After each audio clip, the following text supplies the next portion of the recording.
নমস্কার, আমার নাম অদিশ্রী মণ্ডল। আমি একটি কবিতা বলবো। কবিতাটির নাম হাট। কবিগুরু রবীন্দ্রনাথ ঠাকুর।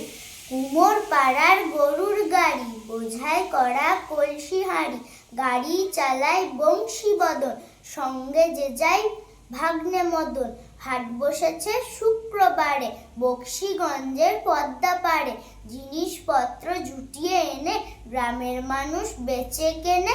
উচ্ছে বেগুন পটল মূলো, বেতের বোনা ধামাকুলো, সর্ষে ছোলা ময়দা আটা, শীতের র্যাপার নকশা কাটা, ঝাঁঝরি করা বেরি হাতা, শহর থেকে সস্তা ছাতা, কলসি ভরা এখো গুড়ে, মাছি যত বেড়ায় উড়ে।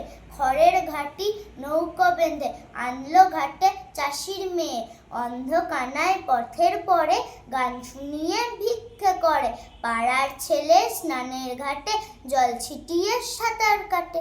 নমস্কার।